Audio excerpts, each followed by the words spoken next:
All right, it seems that we are live. All right, ladies and gentlemen, thank you for joining us for this week's edition of the Weekly Roundtable. I'm your co-host and co-founder of Liberty First Foundation, Frank Johnson. Also host of the ever-popular Range Report gun review channel on YouTube. And to my right is Michael Vasquez, dragon of the entire New York tier, New York's only independent journalist. As you notice, we got a little bit of a short-handedness in personalities this week. We all have jobs. Some of us, unfortunately, have to work a little late every now and then, especially now during the holiday season. But Vass and I, your intrepid hosts, are here this evening to bring you some of the news and the what-fors of the week so far.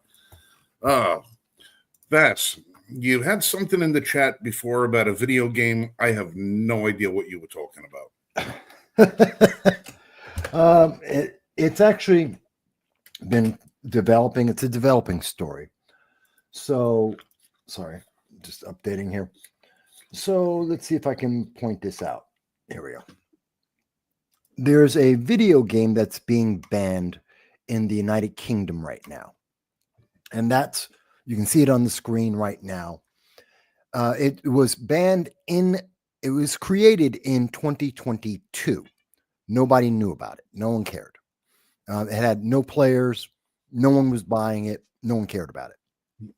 And then this game, Fursan Al-Aska, after the October 7th, 2023 massacre, the terrorist attack by Hamas that killed 1,200 people, killed 32 Americans, killed 17 British, wound up with 22 Americans being taken hostage, 9 British being taken hostage, and still held to this day.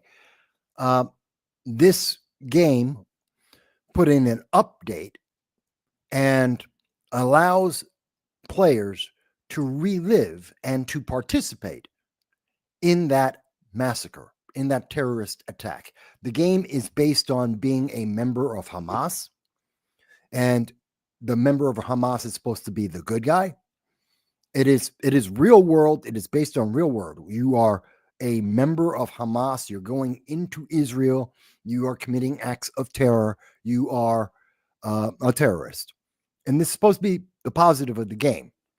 And then they got the update after October 7th to let people play and kill as if they were there in Israel on October 7th. Obviously, when people finally caught attention of it this month, the United Kingdom said that's anti-Semitic. It is pro-terrorism. And no, they're not going to allow that to be seen in the United Kingdom. Well, as it turns out, they weren't the only ones to have that opinion, because on December 6th, and then again on December 10th, there was there was a response by Congressman Richie Torres. Now, Richie Torres is a Democrat, but he is a pro-Israel Democrat. He's anti-Hamas. He's against terrorism. And so he came out and said, no, this should not be allowed to be sold in the United States. And he's telling Valve Corp, which is the owner of Steam, which is an online distribution and store for video games. And he's telling them, you know what, remove this. This has been blocked in several countries, most recently in the United Kingdom. And you know what? It should be removed in the United States. But he's not doing that as a congressman. It's not a law. He's just saying it's just good business. Just remove it. Just ban this game. Now, the question is this a violation of the First Amendment? Is this a violation of free speech? And I have to say, in my opinion, no, it's not a violation of free speech. And this is something that we should be asking Valve Corp to do, because supporting terrorism only creates more terrorism. Justifying terrorism creates more terrorism. And enabling terrorism to be seen as a fantasy, as a game to diminish the murders and death that terrorism creates is bad for the world. Now, the guy who's doing this, he's Brazilian, so he's not an American, so he's not entitled to the First Amendment. He doesn't have that protection. He can't claim that that's something that should allow his game to be played or to be bought. And by the way, it has a grand total all-time high of 24 people playing the game. That was last week. That's after the UK banned it. That's after Congressman Torres came out and said this should be removed. It got all of the attention, 24 people. I think it should be banned. All right, this is the first I'm hearing about it. Yeah. I'm going to have to disagree with you. Why? I had trouble with this as well, by the way. I did listen, don't get me wrong. Don't get me wrong. I spent the whole weekend here at the house arguing with an individual about terrorism and its origins, its funding, the mechanisms, and everything else that goes along with it. And there is an awful lot of sympathetic characters when it comes to the way people look at things, and unjustifiably so. And I am not somebody who's about to defend anything that Hamas does or any other organization, especially people who know my history with the people that I've lost to terrorism and the people that I've known that I've lost to terrorism. But I'm gonna have to say, listen, you can't. This is going to be a matter of trying to regulate people's behavior if you try and ban something. And if you try and ban something like this, listen, you're going to want to jump in on me. No, I'm listening. If you're going to ban something like this, there's going to be hundreds of other games that you're going to have to ban that also allow you to put yourself in the footsteps of what you determine to be, or what most people would determine to be, the evil player.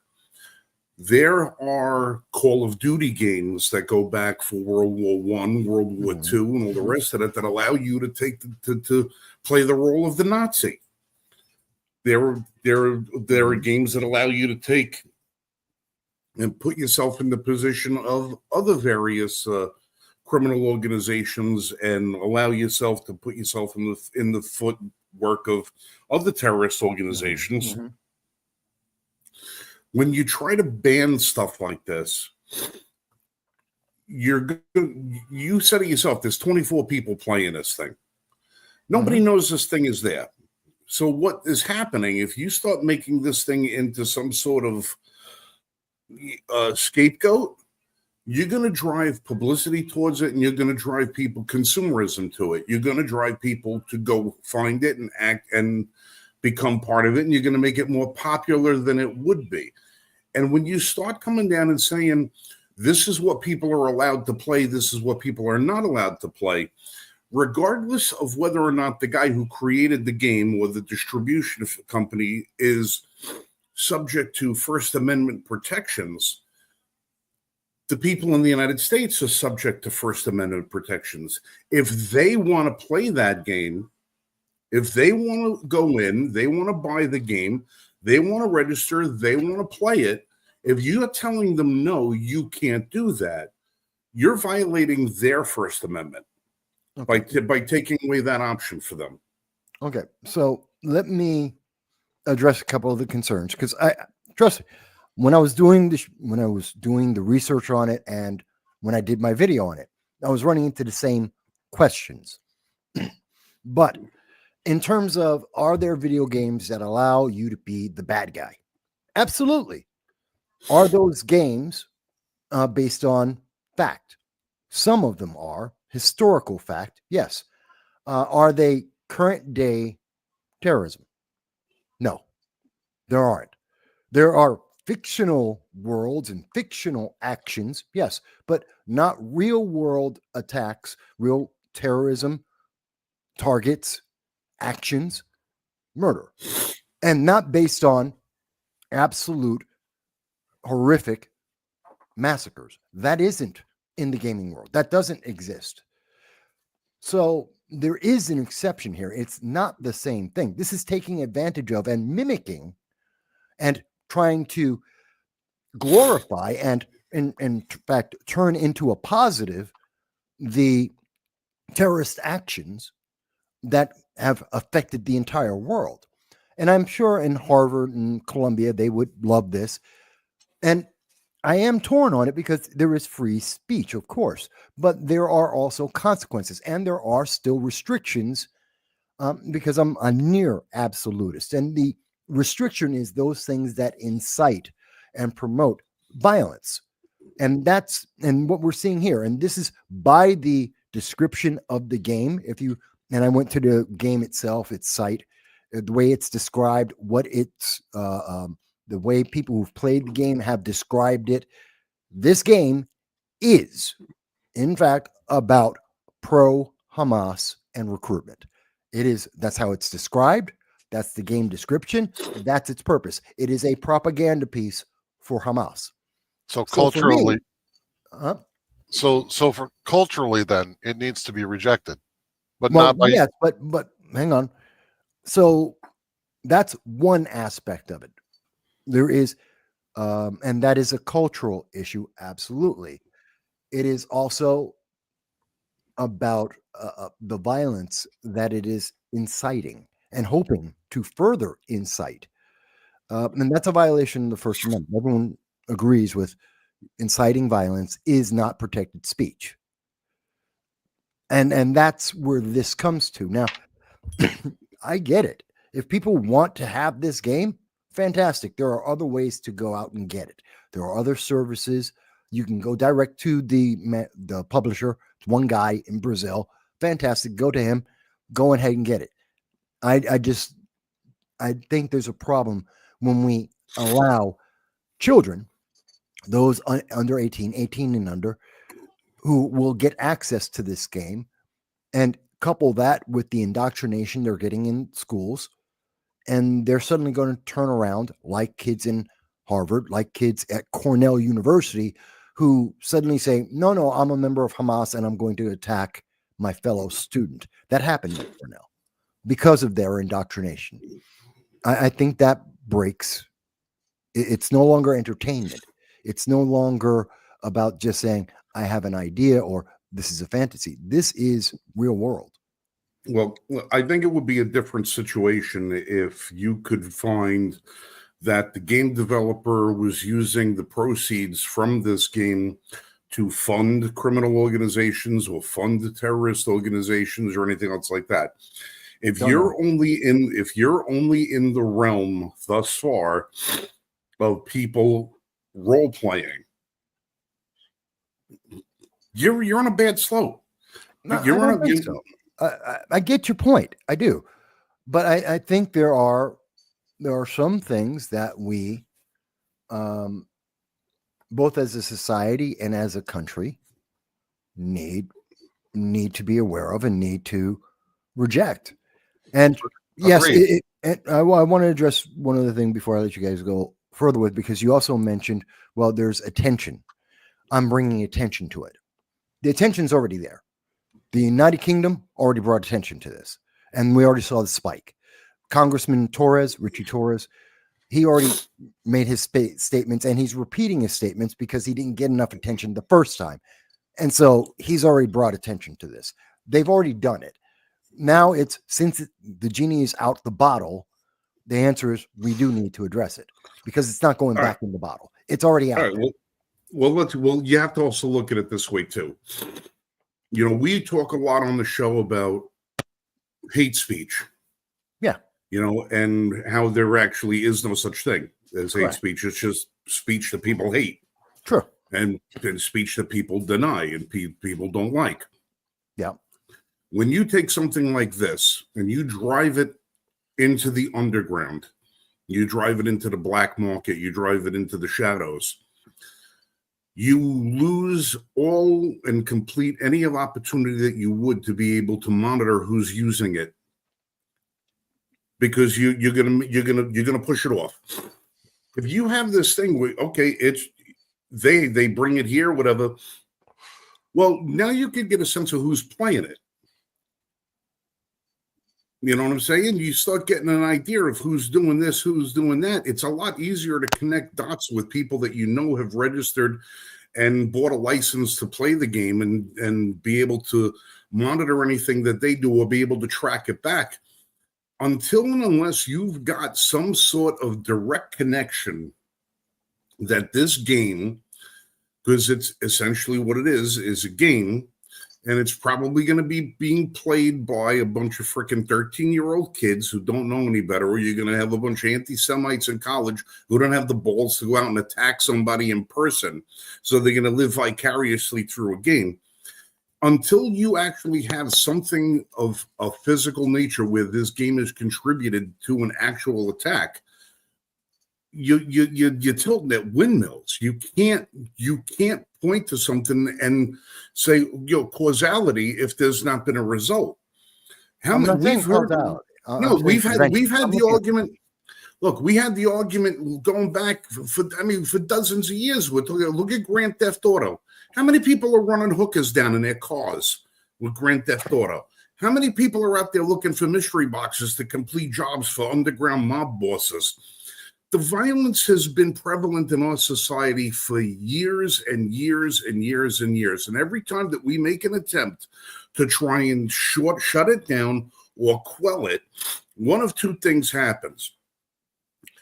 The thing becomes more popular and it can't get shut down, or the courts rule that you can't shut it down because you're violating free speech. Now, unless this was a direct funding mechanism, don't know. Or unless there's a sheet that says, hey, fill out your name, address, telephone number, and everything, and an Al-Qaeda representative will come by or a Hamas representative will come by and recruit you. Don't know. Exactly. You don't know. Nobody knows. We don't know. It's basically brand new. We don't know what's going to happen. Right. At this point, you're trying to regulate taste. You're trying to regulate decorum. Is it in bad taste? Yes. Is it a breach of decorum? Yes. Is it something horrific? Yes. Is it based in fact? I don't know how accurate these things are or not, but I can tell you that some of the Call of Duty games are directly associated with towns, villages, cities. You know, I mean, you can be somebody bombing Dresden or somebody shooting at the airplanes. You could be somebody, going into the concentration camps or trying to liberate them. You could be either one in these games. That's over 70 years ago. It's not doesn't matter. It doesn't matter if it's 70 years or 100 years ago. Dead is dead, alive is alive. It doesn't matter. It doesn't matter, because if it did matter, then if it didn't, it doesn't matter, because if it truly did matter, then we would look like Germany with the Nazis. Anything that is Nazi related in Germany is banned. Yes, I know. So it does matter. It does matter whether it's 70 years ago or 100 years ago. Well, no, you're still using the mechanisms of government to correct culture, which is not what that's exactly what you were fighting against up to now. Let me clarify something that needs to be clarified. Congressman Torres hasn't said the government is legislating that. He's asked Valve to do it voluntarily. Now, mind you, it's still government pressure. He is still a member of Congress. Correct. But he hasn't put a resolution in. I just want to clarify that point as we're speaking. Is he didn't put in a bill into Congress. He isn't trying to go through Congress. Neither did the FBI with Facebook or Twitter. I understand. I'm not saying there's not still government pressure, but I want to be accurate to the situation. Okay, but even so, to your point, it does matter whether it's 70 years ago, 100 years ago. That whenever you try to use government, whether it's unofficial pressure or whether it's through a resolution or it's through legislation, it's still a misuse of government power. This game This game has to be rejected by the culture. It I would has. hope it would be, yes. So what needs to happen is this game needs to exist so that it can be publicly derided and it will be abandoned. The same arguments that the same arguments that you're using for this game is the same arguments that cropped up when Postal came out. Do you remember Postal? Yeah, I remember it. I remember the Okay. argument. So I'm trying to remember my position on that. I don't remember if I was.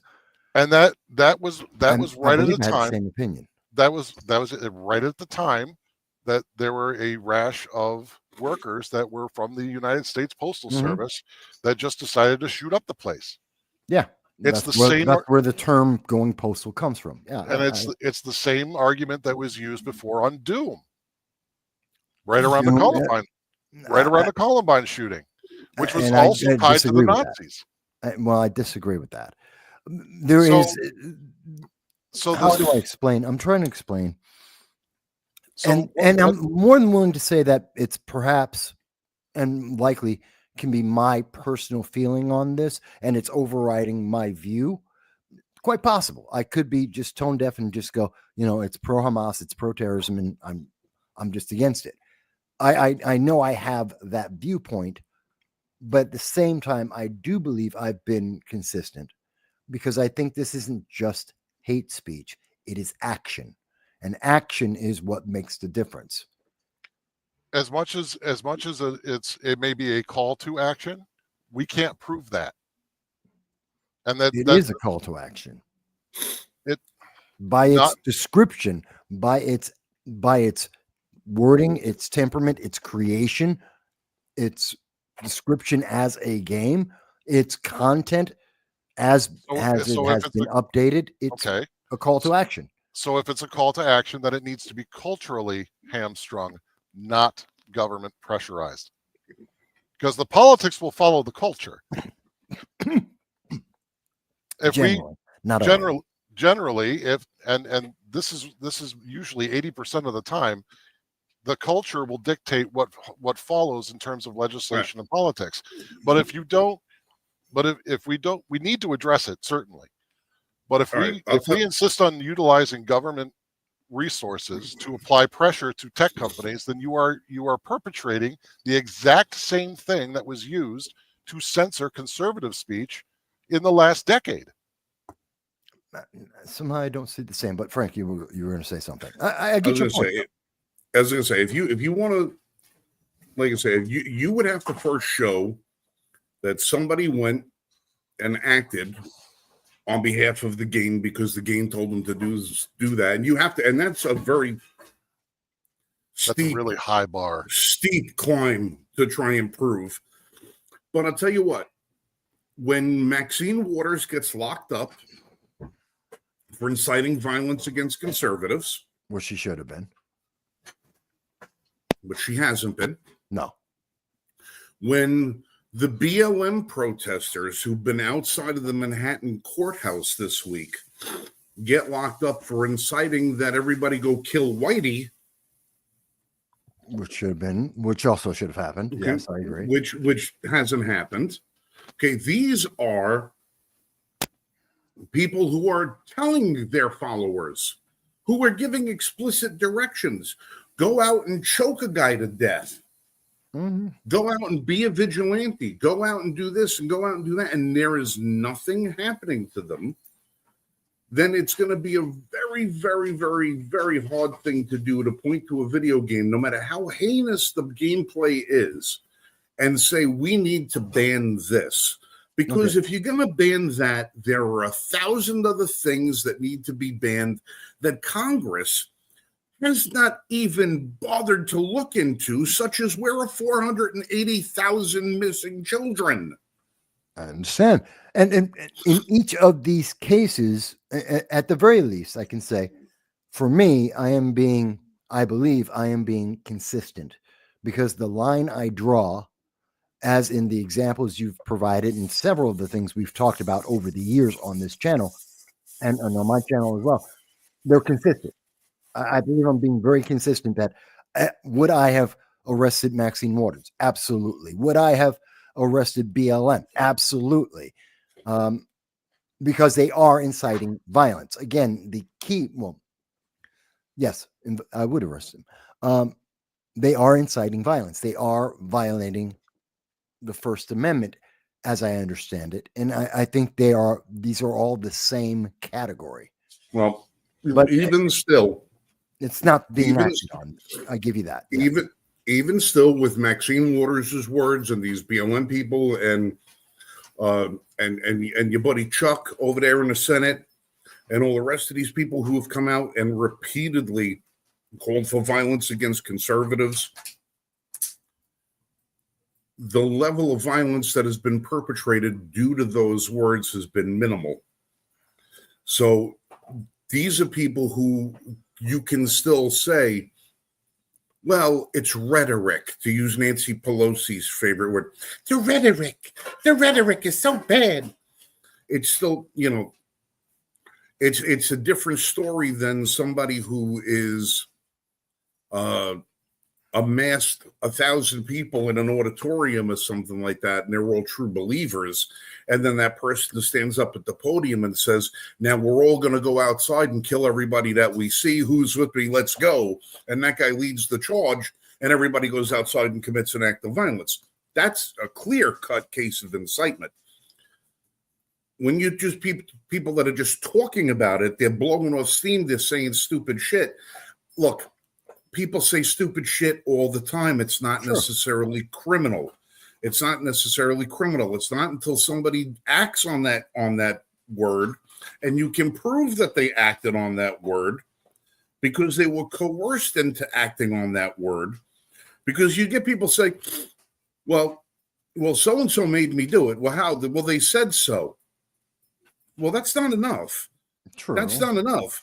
David Berkowitz's neighbor's dog, Sam, would have been euthanized if that were the case. No, I understand your point. I do. I understand the argument. And trust me, I've been battling with this myself all day as I was going through the story, which is why I think it's an important story to talk about, because it is difficult. It is for me, it's a close one. Look, I understand for you it's not, but for me it's a close one. No, don't tell me what for me is close. No. I'm saying in our conversation comparatively, at this moment, us comparing. No, see, my thought, like I said, when it comes to terrorism, I got my own scars I deal with. All right, I got my own grief I deal with. All right, absolutely. When it comes to this shit. But I also have to consider the fact that when you turn around and use government as the tool, the mechanism to stifle something, it all depends on what shoe is leading the way, the left foot or the right foot, because we've seen the abuse of government being used against us. We've seen it to a degree against people that we disagree with, and we have stood up and said, no, you know what, that's not right. You can't do that.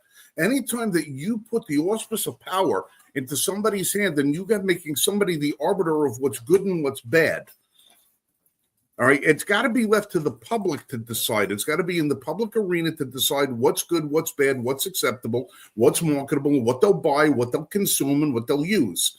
When you use government to do that, you are putting a burden of power into an organization that already has too much. And it's not going to be that far ahead when somebody turns around and says, you know what? We're going to make a video game about, I don't know. Let's make a video game about Iwo Jima. There are well, things. All right. Well, to the Japanese, who were alive at the time, Americans were the bad guys. Mm-hmm.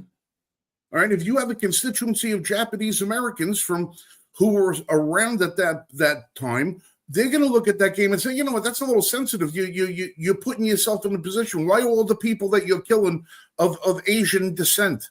Isn't that racial? Isn't that racial? Isn't that this? You're going to put too much.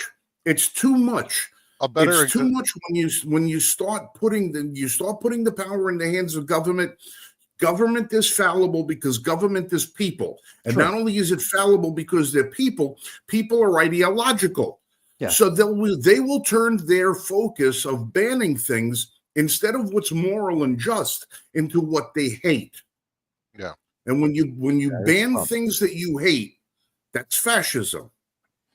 Yes. A better example than the Iwo Jima one, though, would be the game that came out where trans people were encouraged to go out and kill non-trans people. There is a game like that. It's on Steam. Kind of heard of it. Yes. Kind of. I don't recall that. But it revolved around. It was in reaction to and revolved around the supposed genocide of the trans people by the shootings that have happened in this country in the different clubs and bars and stuff around the country. So somebody was like, we're being genocided here. We're going to make this game to help people. I see it. Like they put the game out there for people to see it and participate in it in a reaction against that type of behavior. And it flopped. The public rejected it. Yeah. The same thing is going to happen with this game. It already has. This game has been around since 2022. So you don't need the government to ask Steam to remove it. And like Frank is saying, once you put the power in the hands of government to go after the things that you hate, you are no better than the people that have utilized the same government power to oppress those things that they hate. I hear what you guys are saying. I understand it. I do understand your point. How many times have we been through this, Mike? You've been alive long enough to remember the moral panic of the 1980s, right? Satanic panic? Yeah. Oh, and then there was the video game panic of the 90s. Moral combat. I've been on the opposite side of the position I'm making now, which is different, at least to me. And again, it could be I'm not saying I understand each and every one of the arguments you are making. I understand that I have, most likely, I have a bias in the way I am looking at this because I do not support Hamas. And my anger of Hamas existing, of this pro-terrorist organization and this movement in this nation towards it, it colors my view. I'll tell you what it is, Voss. You have been, because you are one of the only independent journalists out there, you have been the only one out there actively ringing the bell every single day for the Americans that are still being held in captivity by Hamas. You're the only one that's still out there ringing the bell every day about the Israelis, the British, the rest of them that are all being held by Hamas, while everybody else in the world seems to already have forgotten and moved on because another bright, shiny thing happened. You're the only one ringing the bell. You're holding it close. You're holding it close because it's active to you, because you're the only one still following the story. So when you have this, it's a direct assault on everything that you've been doing, and you see it as justification for what these people are doing when you've already proven there was no justification through everything. So it's hitting you harder because you are that deeply emotionally invested in it. And I think, and because you're so close to the story, and like I said, you're the only one ringing the bell, it means more to you from that point of view. Where, listen, I'm not following everything that's going on. I'm a bigger picture guy. You know, I'm just like, just show me where to drop the whole bomb and drop it. You know, I'm not about being so selective. Whereas, you know, you're reporting on it all the time. So it's going to mean that much more to you, but you can't let it cloud your overall judgment as far as the bigger picture of what it's been done to you. It's like we're going to get into the point one day of saying, well, is it going to be okay for, you know, the IRS to target Act Blue if Act Blue didn't do anything? If they didn't do anything wrong, or is it going to be okay? No. That right. because the same thing as with Lois Lerner. Right. Our side has been victimized for 12 years minimum about how the government has been abusing our side over and over and over and over again. And the whole time that we've been doing it, we have only really had our own side to point examples to and show everybody why it's wrong that you do it like that. Now that we're on the cusp of being able to turn the tide, put an end to that, you have a lot of people on our side that are saying, okay, now that the tide has turned, let's put the screws to the people that put the screws to us. And it doesn't matter if we do it or they do it. It was wrong then, it would be wrong in the future. If we're going to stand for freedom, we're going to stand for the Constitution, it has to be blanketed. And we all have to be protected under that same document, not just selecting who's good and who's bad. And we can't be the arbiter for good and evil when it comes to things like this that don't, if there's not a direct tie where they're saying, okay, the game cost $29 and 25% of the proceeds are going to fund Hamas. It's probably some 20-year-old developer, like you said, living in Brazil, who took somebody's code, altered it to make it look like a more modern version of a different game, and didn't go anywhere with it. Well, there's more to that, but I know I researched it, but I get the point you're making. I get the point. He's got 24 people bought his game. He's in debt. He's in debt. I guarantee you the Brazilian government is going to come after him because at some point he took a funding loan from somebody to get this game off the ground, and he's going to wind up going to a Brazilian jail. Going to jail in Brazil ain't fun. No, he's going to be over there. I guarantee you, he's going to be at the statue of Christ the Redeemer tomorrow, begging for forgiveness to try and get out from under the burden that this game has caused him. It's a dead issue. It's dead. And this Democrat who's doing this, I would. All right, if he was serious about any of this, he wouldn't. He's not. No. Let me before you can go there. He's doing this because he's going to run for governor. He's looking for anything that gets attention. Well, that's what I'm saying. Been very obvious about that. If this guy was absolutely, and I don't know nothing about it. I don't know who the guy is. You showed the article. If this guy had any cojones and was actually serious about doing anything, he would have introduced the bill.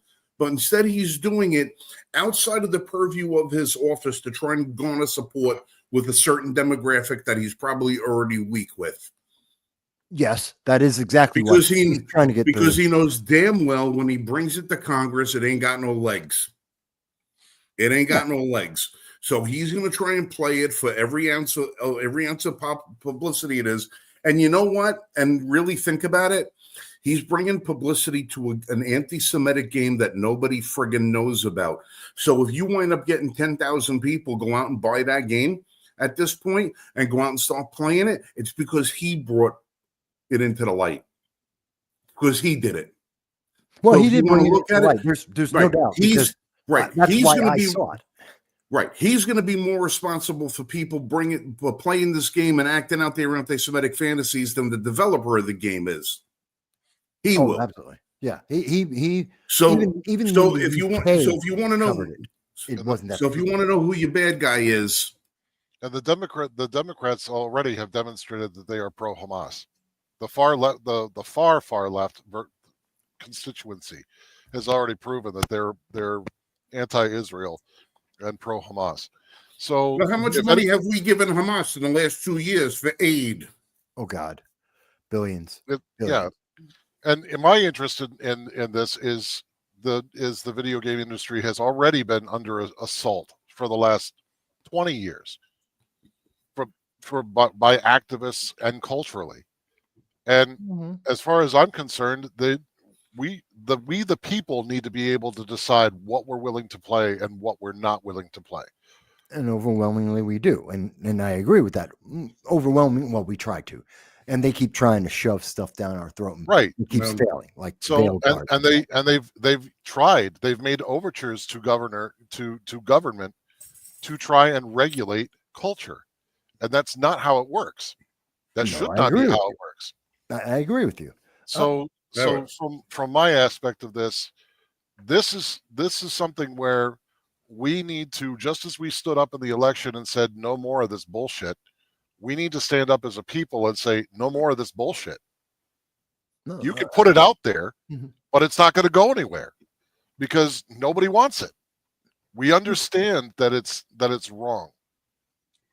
No, I'm not, again, I can't disagree with you guys, but the genie's out of the bottle. And you're right, Frank.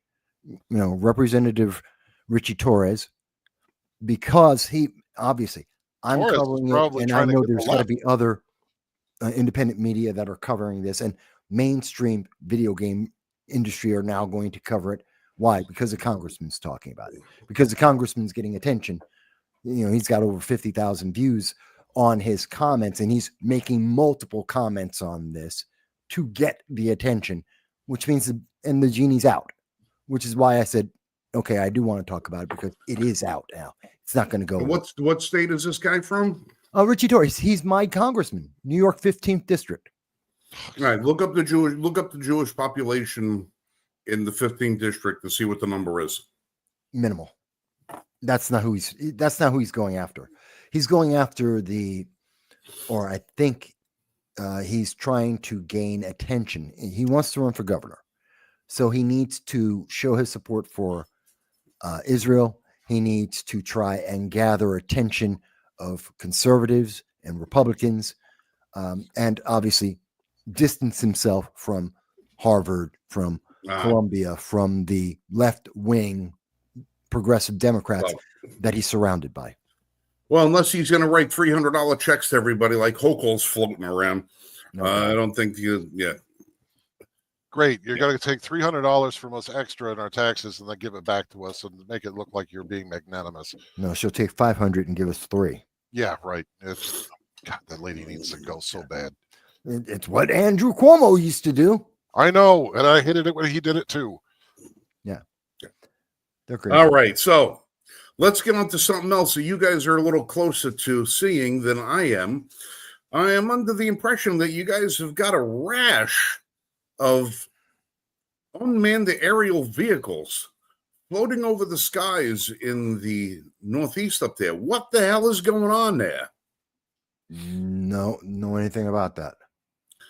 I know that there have been UAVs that have been flying over several U.S. military bases, and that's been going on for the last year with very little reporting, and we don't know who's doing it. But I haven't heard about it in the Northeast. No.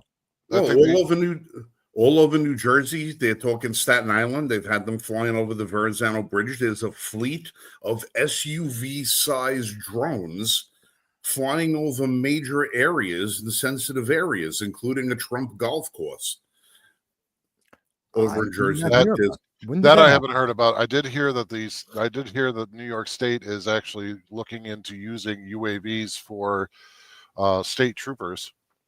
They're using it. Well, that's revenue right there. That's going to be for raising revenue. Right. What they're looking to do is they're actually using it to fly over like highways and stuff for traffic patrol and use it for air to ground surveillance so that they can use it to identify like speeding and whatever else, and somehow they're supposed to tie that into the camera system, and then they'll be able to drop the citation right at your house and give you speeding tickets right at your house instead of stopping you on the road. Yeah, it's revenue because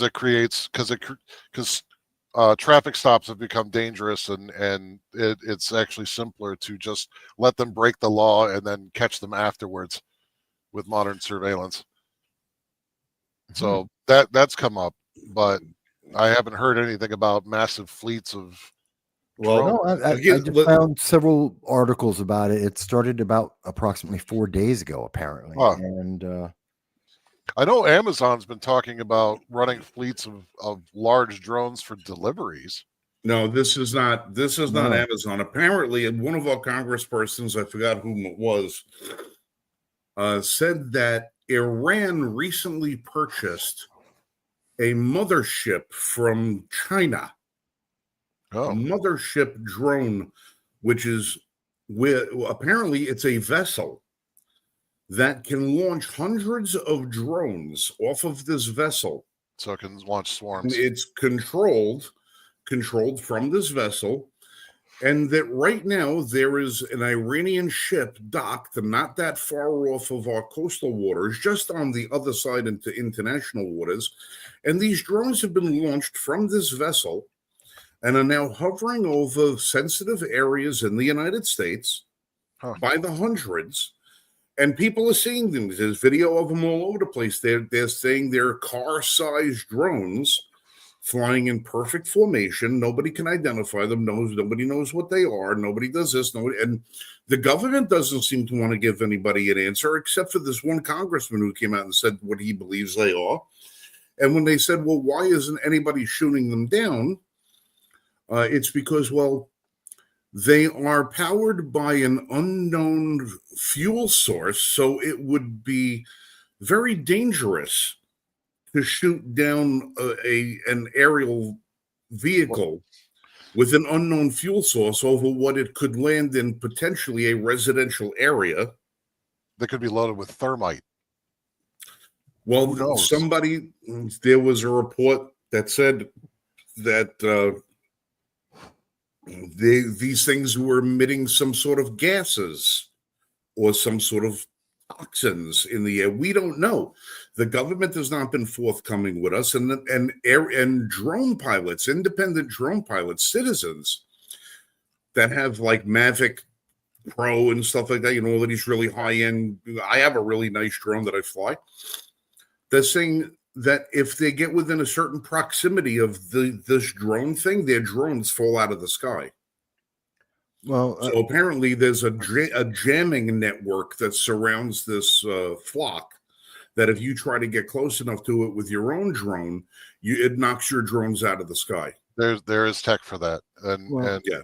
I know because a company that I work for develops it for the United States I can military. say, oh, I'm sorry. No, that's it. It's just I know that tech exists. Yeah. I can only say that now I'm looking this up. So I've seen articles from The Guardian talking about this over the last 4 days. The representative you're speaking about, Frank, is Representative Jeff Van Drew out of New Jersey, is the one who actually made the comment about the mothership and an Iranian ship at sea that is coordinating this.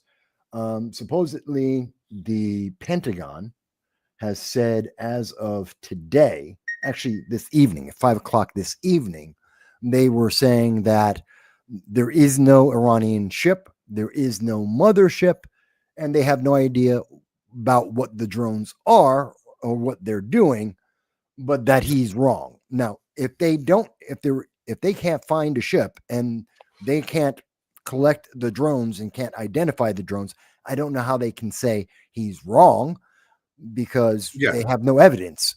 But they're equivocally, and this is coming from NBC News again, 5:00 tonight. The Pentagon denied this, said, nope, his entire story is completely wrong, but we don't know what they are or where they came from or what they're doing. I don't know how you can do that. China, in the last couple of weeks, China has actually done several demonstrations where they've had thousands of drones in the air at once to do various things. They were doing a demonstration where they did a light show. Coordinated light show. They do these whole aerial billboards that take up hundreds of acres in the sky, and they'll use thousands of drones to do it. As a matter of fact, on America's Got Talent, and it's not like me to ever recall anything about a television show, but there was a company out of Texas that is a drone company, and they put on a display for America's Got Talent. They had like 300 drones take off from the roof of a hotel and did this tremendous three-dimensional thing where every single drone lit up in different colors in a different pattern at a certain time, and it's a pre-programmed flight that they all have proximity detectors. They know where they are in relationship to not only themselves but to one another, and they follow a pre-programmed flight path, and they put on this display. China's been doing this for the last couple of years. As a matter of fact, the last time they did the Olympics, China had a dragon in the sky flying overhead that was made of drones. Yeah. Now, I believe that this is probably the same kind of formation technology that's used to coordinate all of these drones, except I don't know what they're using it for. Now, are they using it to spy on certain areas because they're saying it's sensitive areas? Are they using this as a fear and intimidation tool? Are they doing something? But the fact is, our government doesn't seem to want to answer for what's going on. Local government from the state with the cities, those state troopers sent up a friggin' helicopter to this thing to see what's going on. And let's not forget, there were two separate instances where we were told there's no balloon flying overhead, and there was. Yeah. It wouldn't be the So I first mean, if time. you, Yeah. yeah, It would be the So first that time when- Pentagon was that- lying to our faces.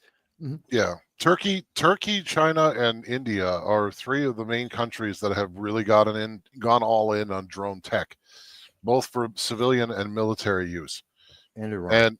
and Iran, right? So, and they're able to be made very cheaply. In fact, the conflict between Russia and Ukraine has seen the most testing of drone combat that has ever been perpetrated in history.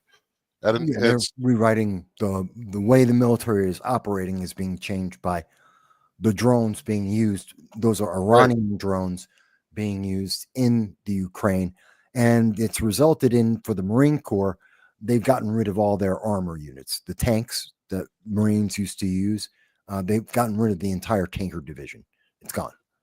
yeah, I mean it's drones take them out. the drone the drones are cheap to produce, and they can have a payload that is enough to melt through the steel armor of a tank with thermite and then just burn the insides. So drones are rewriting the way we think of military strategy even. I mean, and that's scary. Yeah, I just, if there's no other reason to doubt the fact that the Pentagon is denying something they can't confirm or deny, how can you tell the yeah, congressman? don't tell me what something isn't if you can't tell me what it is. Yeah. Well, they can't say what it is or is not. They don't know. The Pentagon's saying we don't know what it is, but it Right. can't Well, be that's what what the next right, and that's would be what the next question that I would ask is, well, what measures are you taking at the moment to actively find out what these things are? Have you gone up and approached this thing? Have you had that Independence Day moment where you have the helicopter with the big lights go up there and fly up and go flashing signals at them? You got a guy sitting on the top of the Devil's Peak up there where you're playing the Close Encounters theme song. What are you doing to find out? Don't just tell us we don't know what they are, but we're investigating. How are you investigating? What are you doing? The most that I'm seeing that is coming from the government at this moment, according to Sabrina Singh, who is a representative for, I believe this is the Defense Department, the Pentagon. Nope, Defense Department. This is from the Defense Department, Sabrina Singh, again quoted by NBC. They're continuing to monitor developments, and they Oh, that's typical government doublespeak. that's it. Yeah, they're monitoring developments. Yeah, and you know what the monitoring? Jeff Andrew is saying, shoot it down. And that's He's saying, and that's let's use government resources, shoot it down, and then we'll know what it is. And the government's saying, oh, no, we can't do that, but don't worry about it. well, the developments are the fact that they put up a website for people to call in with sightings where they could upload the videos of what they've seen and the location of where they've seen it. That's what they're monitoring. They're using the citizens to tell them, hey, listen, got a lot of humming over the house over here and a swarm of friggin' UAVs. You guys want to check it out? I noticed they didn't try it over in any of the southern states because I guarantee you, Billy Joe Bob would be out there with his skeet gun, looking to take something down, and I'd be sitting on the porch with him, going, "No, a little to the left, your windage is off." Yeah. Of course, it's over New Jersey and New York, the two of the most highly regulated anti-Second Amendment states in the country, which definitely makes it easier to fly a drone. I don't like the way that's happening. No, there's way too much to this. Now, I told Lori the other day as we were talking about it, I said, you know what? I said, this is probably just some big, stupid promotional thing that some Hollywood movie company is putting out there.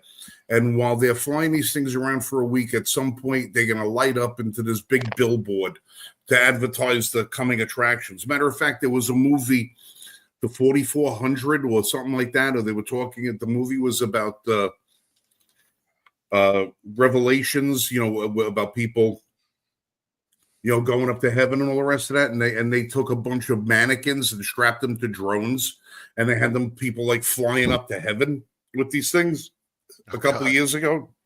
No, don't Simulate the rapture. Yeah, the rapture. Yeah, they were trying to simulate the rapture with drones, and they're getting people like, what's going on? Then they had people dressing people up as mannequins up as Superman and flying them around when they had the Justice League movie coming out.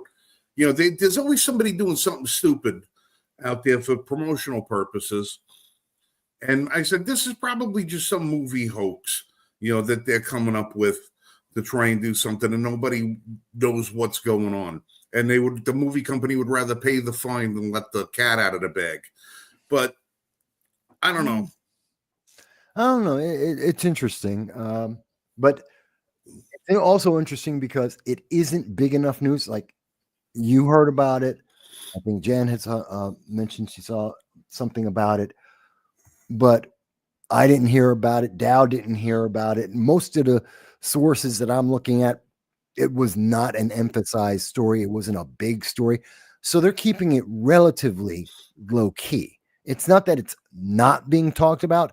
It's just being de-emphasized, which is the latest way of suppression is, you can't say we didn't put it out there. We just didn't spread it to anybody, which is why, again, folks, why you need to like, share, subscribe, because they do the same thing on YouTube videos, on Facebook videos, on social media. They just de-emphasize it so no one can find it, even though it may be accurate.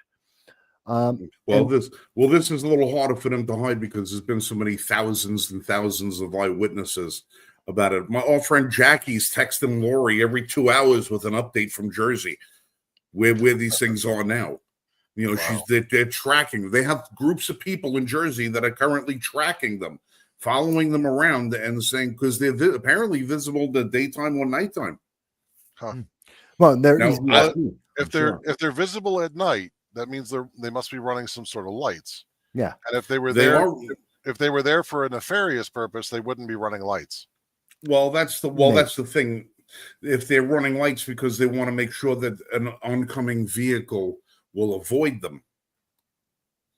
Because I'm looking at them, they are whatever they're trying to see. Yeah, there's 4 post lights on these things. There's 4 lights on each corner. It's a vertical light. So if you would have had a 4 prop drone, you have 1 light bar right underneath each prop. So every one of the 4 sides has got a bright light that shines out from it. There's also flashing lights from underneath it. However, I also did notice there's port and starboard lights on them. So they're not, I don't think the aliens came all this way with drones and then figured out our port and starboard system, for what that is. So it has to be now for those who don't know about aviation or navigation, your port and starboard lights are what you see on your aircraft and what you see on boats. Your navigation lights. Your port is red and your starboard is green. Depending upon, now I'm in the camera backwards, so it's hard to demonstrate, but depending upon what way you see the lights, what color is on what side of the vessel that you're seeing, gives you the ability to determine whether the vessel is headed towards you or whether the vessel is headed away from you. Right. All right. So depending upon which way the lights are, if it's coming or going. That's what those things are for. These things all have those lights on them. And they also have a white beacon light on them with what they call a bow light. What would be a bow light? It's a white light on that too. But other than that, I mean, I can't identify what nature of drone it is because all I can see is what the light sources emanating are. Yeah. But then again, people also say, "Oh, they're as big as an SUV." Listen, you get something up in the air 100 feet away from you, you no longer have a frame of reference to tell how big or small something is, unless you know for a fact what the item is that you're looking at is.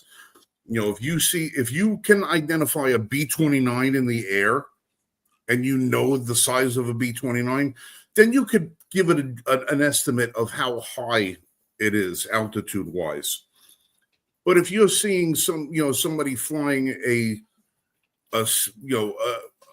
different kind of aircraft that you're not familiar with, you can't really judge how big or small that aircraft is or how high it is. And that goes for anything that's in your field of vision. Unless you've got something to contrast it with, you don't know what the size is. So these people that are saying, oh, these are SUV-sized drones. An SUV, you're talking 18 feet. You're talking an 18-foot box in the sky for something like that. Yeah. Now, you might have a leg span that goes out that far, but then the body of the drone itself is no bigger than a toaster. Yeah. Drones are not necessarily known for a lot of power to weight ratio, especially for something that's going to stay aloft for hours on end. It has to be very light in order to sustain a flight for that length of time. Yeah. The heavier it is, the more power it consumes, the less time it has to be up in the air. People say, oh, well, we don't know what kind of fuel it could be using. Well, batteries don't change weight depending upon how much they're depleted. They're charged or they're not charged. They weigh the same either way. Gasoline engine, if you want a gas engine to stay up in the air for 8 hours, it has to bring 8 hours worth of fuel with it. It's heavier when it takes off than it is when it's close to running dry. You're only going to have X amount of time in either way, but for these to be gasoline-operated drones, the noise would be higher.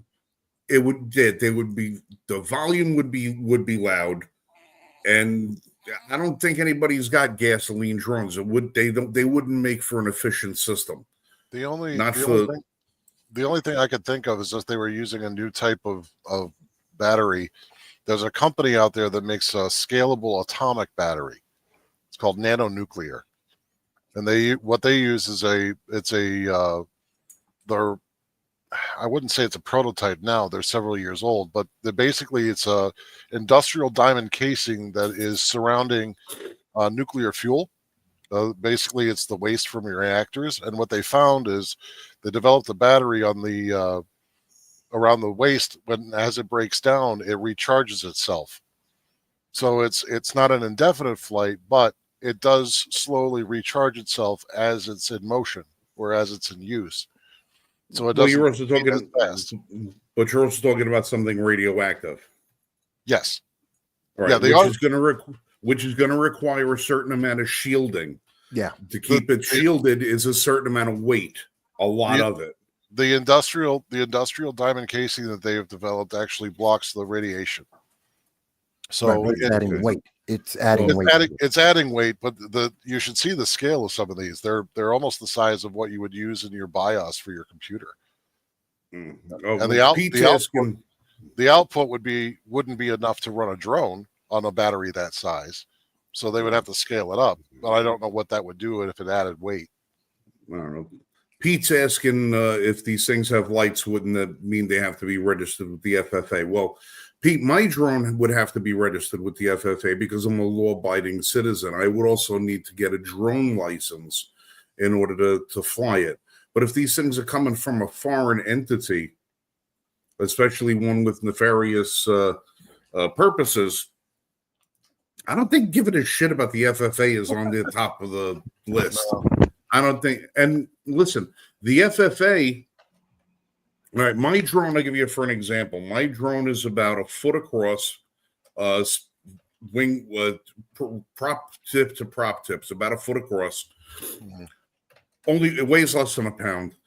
This thing normally has like a 6,000 foot ceiling height to it, and it can fly out like 3 miles from my point of view, from where I am.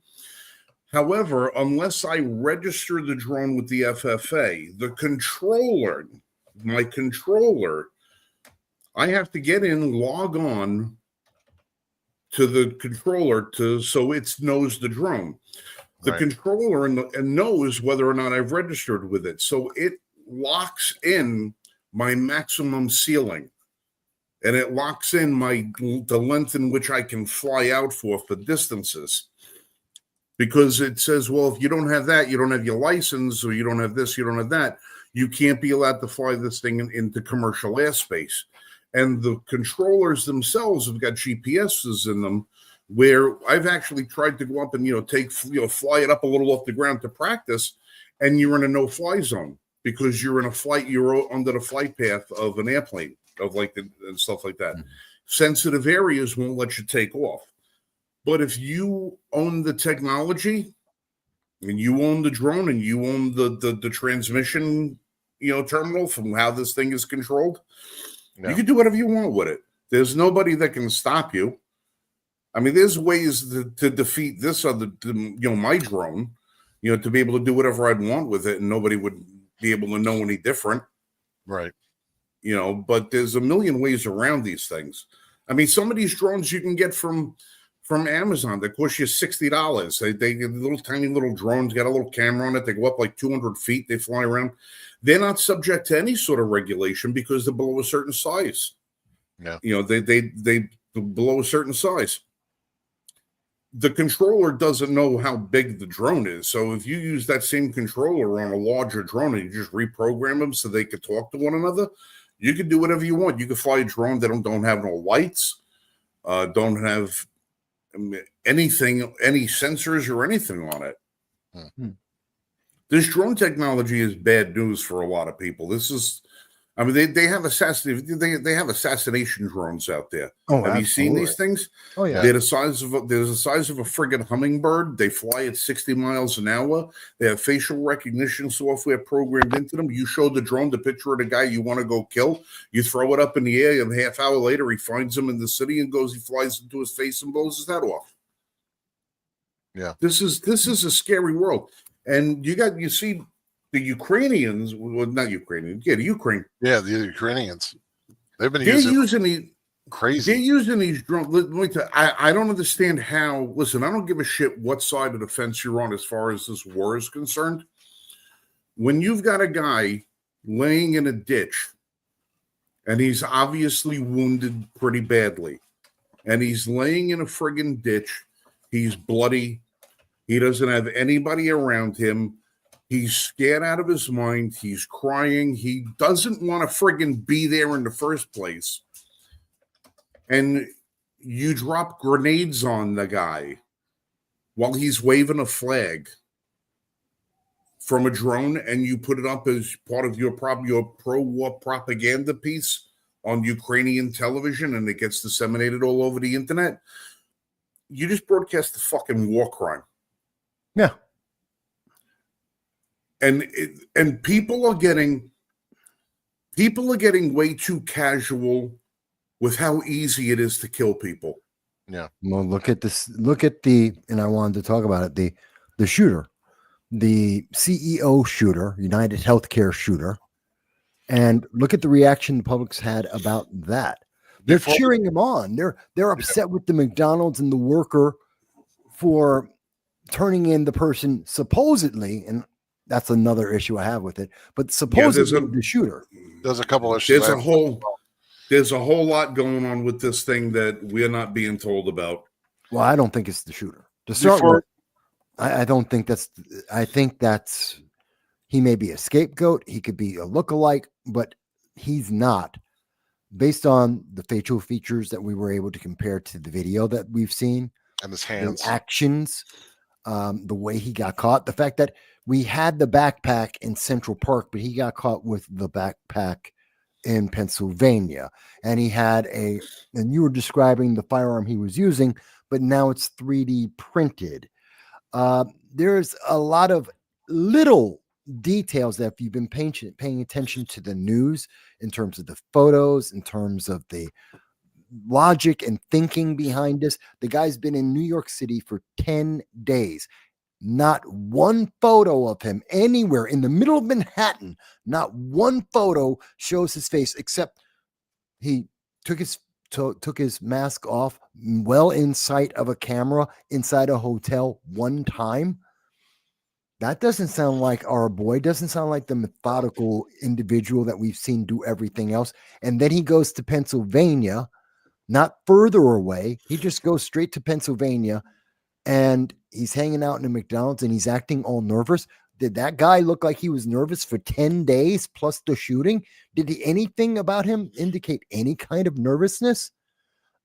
And then there's the sudden YouTube, his YouTube channel suddenly has this announcement coming up, 60 seconds until the announcement. Wait for next time. That's the announcement. Wait for the next thing. I'm in jail. No, that doesn't make sense. None of that makes sense in terms of psychology or the methodology of the person we saw in that video, purposefully being recorded, purposefully marking the bullets, purposefully with an exit plan, who is unseen everywhere else.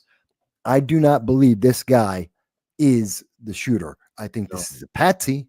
I think this is the one they're going to use as the example. I don't think it's the shooter. Before we go into that any further, Jan actually asked us if we had seen that Ray resigned from the FBI. Yeah, but I don't know why he resigned. I haven't been able to look into it, but I imagine it has something to do with cash. Because no, it's because if he stayed there and Trump took over and they decided to call Ray in to testify, Trump could order him to testify. Yeah, and he does want to be in an environment. I mean, all the Biden people are running for the hills. Why would he be the only Biden guy still in place? Run for the hills too. He's retiring, not now. He retires. Biden's gone. He's gone. Shocking. Not like he was going to keep his job anyway. But when Billy Boy Clinton was on The View and said, well, I'd be open to the idea of a pardon for Hillary. I don't watch The View. Oh, man. Yeah, all of these people that are open to pardons, but I could swear that none of them did anything illegal. I thought that's what we were told. For all these years. Yeah. Why do you need? Hillary was never going to be. Hillary would never be convicted or tried under the what she did. That was the excuse. Not that she did. Not that she did not do anything illegal. That she was not going to. That no one would bring a case against her. No. It was his words at the time where he listed every single one of her crimes and the nature of the crime by definition of the law.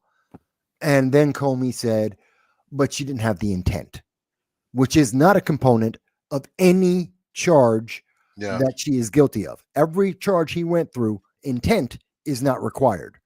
But he said, because there wasn't an intent, which requires him to read her mind, which could not happen, then she therefore is innocent. Well, so he dropped it. Well, just so I understand the whole pardon thing. But when you're going to make a pardon, there should really be a list of the crimes that you're guilty of that you're being pardoned for. Should be. Not just a matter of saying. He did it for Biden. Did it for Hunter. And it's wrong because not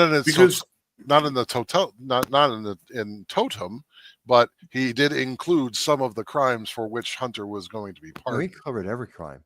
No, he covered everything. Anything that was covered under the last 12 years. Yeah, but he made specific references. Well, he made reference to them and then the broad.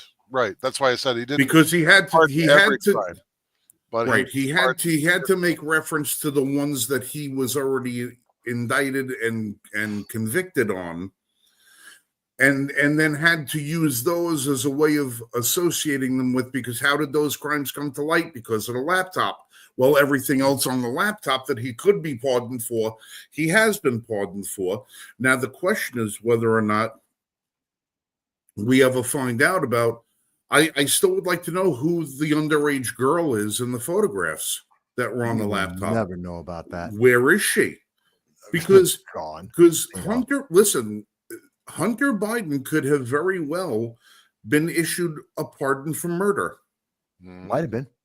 He could have very easily killed that young girl in that video to keep her from talking. We don't know. And you know what? You can't do nothing about it if I say that that's a possibility. Because now if you're going to prove that you say that Okay, I'm saying maybe it's a possibility and you want to sue me over it. Well, where is she? Where is Probably she?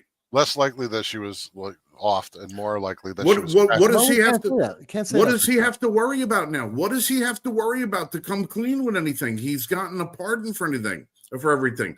Come clean, Hunter. Come clean. Where is the little girl that was half naked in your video on your laptop? Where is the P4 Storm firearm that was in the video? Yeah. Because you were only charged for the Colt revolver. Where's the P4 Storm that you had in your naked photograph? Where's that gun, Hunter? Yeah, but you're paying attention to details, and we're not supposed to pay attention to details. It's the same thing with the CEO shooter. It's the details that don't match up. We're not supposed to pay attention to that. Well, you see, here's why he can't talk about anything on that, because his daddy could only give him a pardon for federal crimes, right? Not state crimes. And because a lot of the state crimes that are on that laptop are probably the kind of things that have, I don't know, a very lengthy period of time in which the person can be prosecuted for them, we might actually get somebody in that state with the balls enough to go after him. Not in New York. Because now he can. Well, no, but in Delaware, we might. Biden's too well connected, and so are Democrats in Delaware. It's New York. Well, here's how another way we can do it. All right, the contents of the entire laptop, including location stamping, are all a matter of congressional record. If anything that's on that laptop can be listed back as a state crime and where it was documented in a state other than, okay, say one of those videos was filmed in, I don't know, Pennsylvania. Maybe one of those videos was filmed in Connecticut. Maybe one of those videos was filmed in South Carolina. We don't. Well, you know what? They're going to be date and time stamped in there with the location information.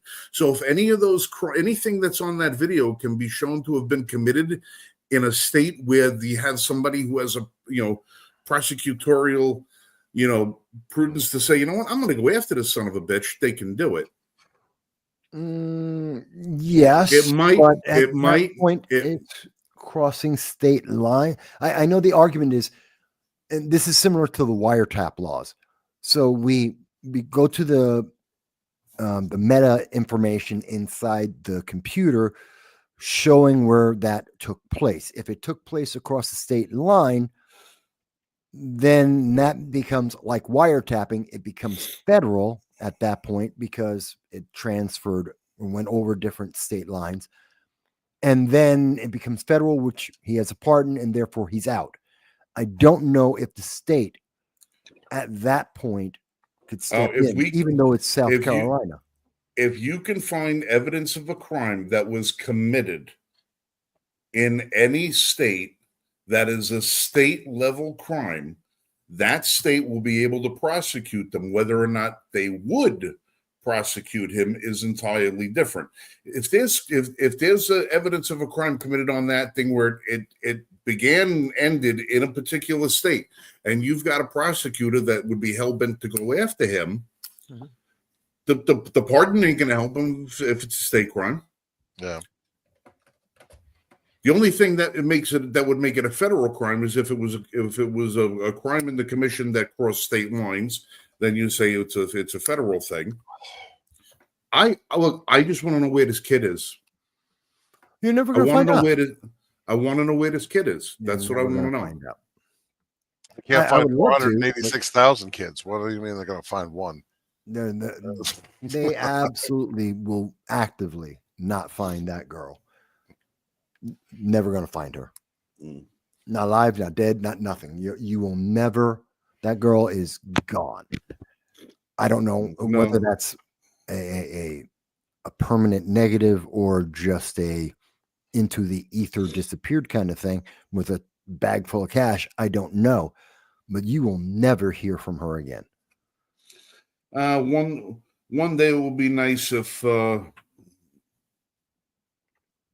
some methods were utilized. but that's beside the point. Yeah. By the way, since I did bring it up about the CEO, Yeah. do you guys agree with me? Disagree with me? I mean, we don't have to go into detail. I don't trust the story. I was looking at the picture of the guy in the mask with his hands, Mhm. and looking at his hands and comparing them with the person that they're saying is the accused. They don't match. Like the guy I saw behind the mask looked Eastern European. Like he looked No structured brow. yeah. So all you can see is this. Yeah. And he had the, like, I'm Polish, right? Polish descent. I've got broad cheekbones. This guy looked like he was Eastern European like me. Like he's got the broad cheekbones, and his hands. His hands are huge. They're big hands. And the backs of his hands, they almost look like that of somebody in their mid 40s, right? Over. Early to mid 40s. This little Luigi guy, he does not have that kind of structure at all, and his hands are wrong. I know that Well, I know that sounds Well, ridiculous, but I'll tell you, when I was a cashier for a little while at a gas station, one of the things that used to happen is we would undergo stings every now and again from the state police for ID checks, right? And a lot of people would a lot of times customers would come in and there would be like another cashier on or whatever, and they'd go to sell an ID restricted item like cigarettes or something to these sting operators. And so there were a couple times where I'm like, stop, don't sell to them. And they're like, why? And I'm like, that's probably a fake ID because that person is too young. And they're like, well, how can you tell? And I'm like, the hands. You look at, if you want to tell somebody's age, you look at their hands. Like if they're like worn, the skin has a certain color to them, a certain texture to them. You can always tell somebody's age by their hands. If they've done a lot of hard work, if they've done, they've lived a while, you can tell that because their hands are usually worn and they have certain pallor to them. There's certain defining features to your hands that you just cannot mask when it comes to age. So yeah, that his hands are wrong, and that to me tells me that it's not the same guy. Well, what I can tell you from what I've seen is that they released the photographs the following day of their person of interest, and they say that the photographs were taken just shortly before or after the shooting took place. Mhm. The guy in the photographs wearing a different jacket and has a different backpack. That's also very. The pockets are different on the Color. the jacket, Color and then the color of material. the color of the backpack changed from gray to black. Yeah. Light gray, Now, jet black. Now I will say this: if the guy is knowledgeable of what I call gray man tactics, which is something that the CIA has used before and trained people in. What you're basically doing is, if you have a backpack or something on, there's ways to mask yourself and hide in plain sight. You take it, you as you're walking, you take your backpack and you are able to reach in. You can grab things to change clothes on the fly. Like I actually saw this demonstrated at one point when they were doing. It's even easier than that, though. He's in New York City and Manhattan, one of the most Right. populated cities So in the world. He could As he's walking, lens. just drop something. He's a brand new man. Right. Open up the jacket. All he has to do is open up the jacket, take off the mask, and put on a ball cap, and he's a brand new man. You'd never know it was him. It's New York City, Manhattan, and there is no positive idea of him. They have no way of. I absolutely do not believe. And again, the people we have been shown are supposed to be him. There are key indicators, whether it's the hands, the eyebrows, the jacket, the make and model and texture of the jacket, the color of the bag. There are so many inconsistencies that we're supposed to overlook on someone who is methodical, whose every action was very methodical and calculated and considered, and he makes this kind of mistake. And I do not believe it. Then there's the indiscrepancies of the bag being found next to the CEO with monopoly money in it. That was a report. there's a report of that. There's the fact that they found a bag in Central Park, which theoretically, or at least the reporting at the time said the gun was inside there. So how can he have another bag? If the bag was found in Central Park and it had a gun, how do you have another bag found in Pennsylvania with the gun? Right. Yeah, it's just there's too many inconsistencies with this. It looks something like an asset was drummed up to present to the people, and the actual killer is gone. Yeah, it was a That hit. That's what it looks like to me. Yeah. Now, I'm not an espionage guy, but to me, that's what it looks like. No, I think that's exactly what it is, because he was a professional, and he's good enough. I'm speculating here. He's obviously good at what he does from what we could observe about him. He's obviously, if he's good enough to do this, good enough to be that much of a specialist, he might be protected from on high, especially since this case, yet another reason. So Boy Soy out of Pennsylvania, how did he know the exact route and schedule of a CEO that he's never met? How would he know his exact route, the exact doors he's coming out of, what time he's coming out of them, that he's going to be there on specific days? How would he know all these details and be able to map out all the cameras? Because, your average 20-something isn't paying attention to deep espionage. I'm sorry, it doesn't add up. It just doesn't. But, now we're going to be labeled, oh my God, conspiracy. It's a conspiracy. It's only a conspiracy because things don't add up, and no one's provided a logical answer to tie up these loose ends. And there's a lot of them. I don't know. Maybe it's me. Maybe it's me. But there was, there was that. Let me ask you guys, did you, and this is probably a yes or no, but we were talking about Afghanistan earlier. We were talking about, international politics. Did you hear Blinken today in Congress? No, I missed it. I haven't been able to check anything. I was listening to it all day. So, do you remember September 1st? Talk about, Frank, you're talking about, do I remember these things? And I'm close to it. September 1st, actually, August 18th, 2021. George Stephanopoulos asked Joe Biden on ABC News if there's any Americans that are in Afghanistan after you start doing the evacuation, what are you going to do? Joe Biden says, I will stay and get every American out. September 1st, Joe Biden leaves Afghanistan and tells the American people he's leaving behind somewhere between 100 and 200 Americans, but we will get them eventually. That same day, Blinken says, well, it's actually less than 200 and we'll get them out. Today in Congress, Blinken tells everyone, we got out 500 Americans. We got 500 Americans out. Well, first of all, you just admitted you lied to the American people. You knew there were 500 people and you got them out, but you told America it's less than 200 or 100.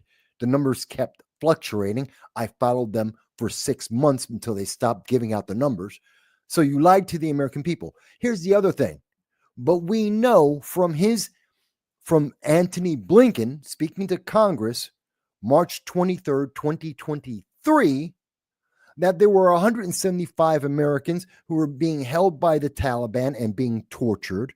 We also know at the same exact time, on March 23rd, 2023, that 975 Americans had been freed or brought out of Afghanistan.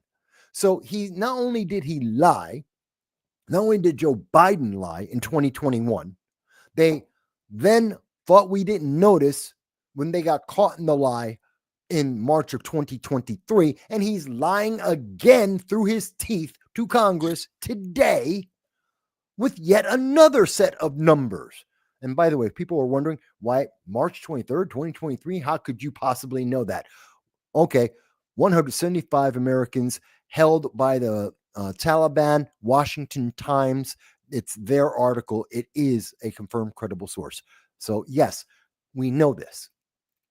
It's insane. It's insane to me. And he's smug as hell telling people, oh, well, you just don't understand.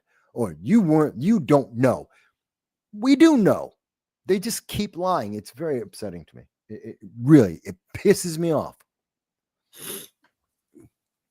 Well, did you expect any honesty? At this point, yes, because they failed. They were wrong. They've been proven wrong. There's evidence of them being wrong. It's documented. Yeah, come clean. Yes, there's 5,000 Americans. They left them. It doesn't pay for them. It doesn't pay for them to come clean now when they're so close to their golden parachutes. That's why we expect them to. What are we going to do? It's less than a month. We got less than a month before they're gone. Yeah, they want to make themselves have as a good a public image as they possibly can at the moment right now, and be all smile and razzle dazzle so they can get their Defense Department jobs come January.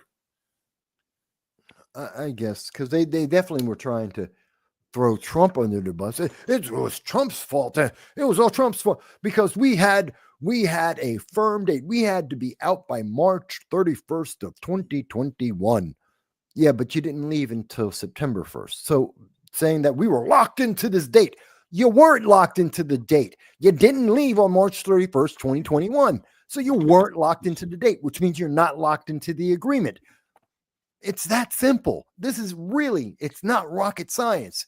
If you weren't locked into the date because you didn't leave, then it's not an agreement you're bound by. Again, this should be simple. This should not be hard to figure out. It should be straightforward. Guys, I hate to bounce, but my son came up and told me that I punctured a tire, so I have to go out and change the tire. No, good job. All right, Dave. All right, Dave. Fancy boy Bob. Yeah. What happened with that? What? I don't like white chocolate. All right, well, listen, I'm gonna wrap things up too because I got 3 dogs standing over here looking at me. They all want to go outside, and I am friggin' exhausted. But again, listen, if you guys remember, please go to thegundys.com and find us in Top Voices of the Two-Way community and vote for us. Go to L1F.us, find the latest article about the Gundys and who's been nominated. There's an entire list of people that we really hope you throw your weight and support behind. Good people, good companies, and, they give a shit about you, same as we do. And until next week, we're going to sign off and say, you guys be safe and shoot straight. Vass, any last words? Keep your eye out because government's lying. God, and they don't care that you're catching them. Yep. Don't do the crime if you can't do the time. Beretta. Don't do it. Who sang it? Who sang the theme song for Beretta? Oh, that I don't remember. I remember it's Beretta. I just remember Sammy Davis Jr. My God, you guys should be ashamed of yourselves. Oh yeah. I can hear it. I heard it in my head. Keep your eye on the sparrow. All right. I will have to look that up and listen. It's a great song. It is. Great song. All right. Have a good night, guys. Sammy Davis Jr. Was there ever anybody any cooler than Sammy Davis Jr.? Oh, he was a badass in his day. Him and Dean Martin. I could have done without Frank. I could have done awesome. Dean Martin and Sammy Davis, the coolest cats ever. The two of them.